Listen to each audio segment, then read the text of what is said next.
Thanks for stopping by to watch me, Leah, cook kosher.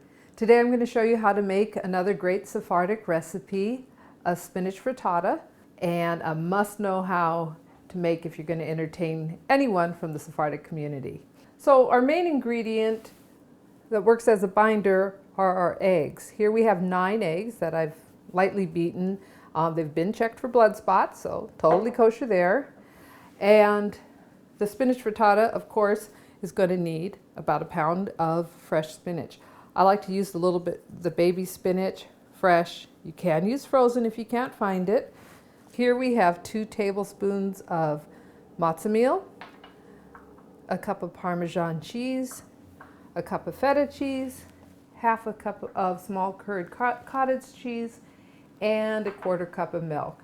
Now, if you didn't catch the quantities on these ingredients, just go to the website, leahcookskosher.com, and you'll find the spinach frittata in the recipe archives.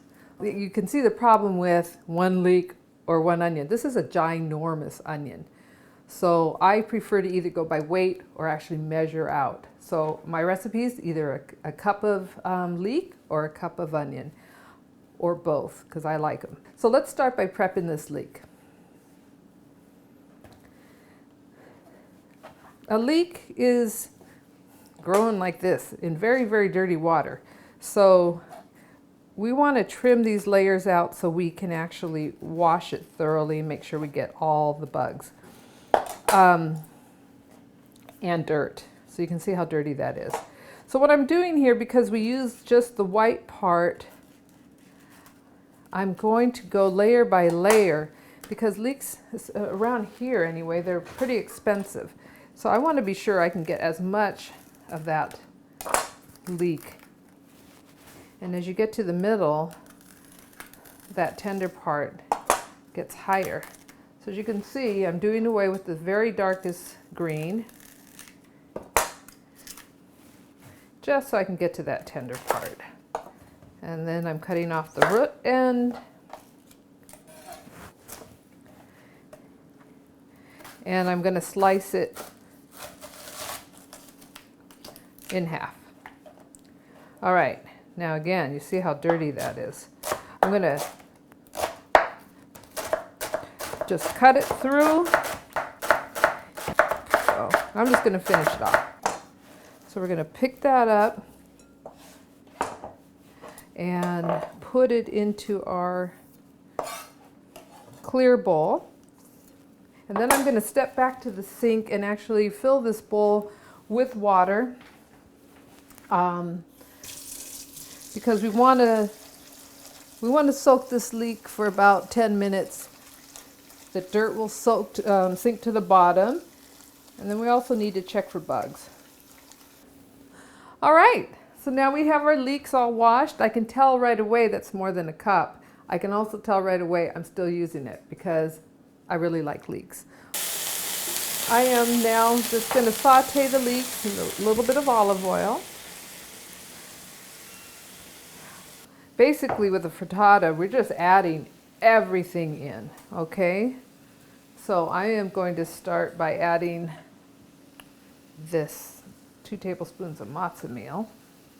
And go ahead and add my Parmesan cheese. I'm going to add my feta. You might want to break it down a little bit before you toss it in. And then the cottage cheese, put that in.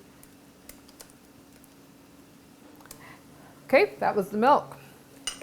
So you don't need to add salt because the feta cheese and the Parmesan cheese is just plenty salty. So I do have my oven on. It's preheating to 350 degrees. All right, it looks like my pot of water is boiling. So I'm going to put the spinach in. Now it is just a hair of water in there. Okay, I'm going to leave that for a minute, and meanwhile it looks like these leeks are done. So we'll shut that off. And I can go ahead and just add it right to those eggs.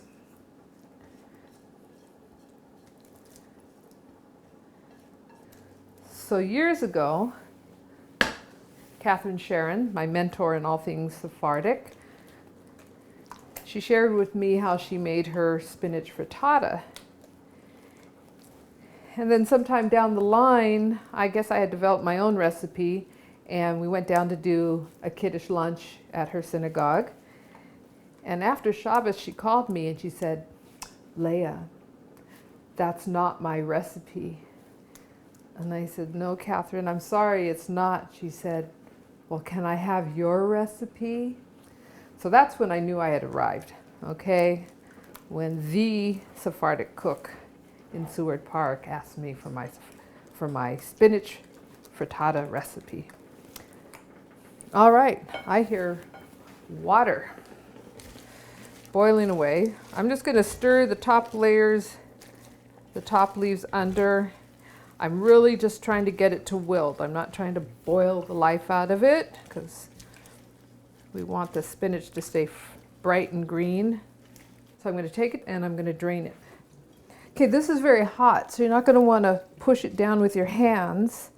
I'm just using the back of my spatula. I don't want to add cold water to it. I don't want to add any more water than there already is. So I'm going to sort of start breaking up that spinach into the egg mixture. All right, tell me that's not looking fabulous. So now I'm going to take my 9-inch by 9-inch casserole pan. I think that's about the right size. Give it a little bit of a spray. And then I'm going to go ahead and pour that right in there. Now if your pan's a little smaller, okay, so your frittata will be a little bit taller. And if it's a little bit bigger pan, it'll be less. Of course, you can always double this, make it times 1.5, whatever you need to make it fit your crowd and your pan size. And it is going to go into my 350-degree oven. I'm going to say 30 to 35 minutes, although I can't emphasize enough, ovens vary. So we're going to put it in there, we're going to spin it, and what we're looking for is a nice golden brown, not too dark, but a nice golden brown color. It's going to puff up and be set all the way to the middle. So let's put that in the oven and see what we get in about 35 minutes. Well, this is actually totally cooked. However, I don't have as much color as I usually get from my ovens at work. Now you may run into that also with your oven, or yours may be a little bit more golden brown. But the key is just to make sure that when you press it down, it springs back, because that's how you know the center is cooked.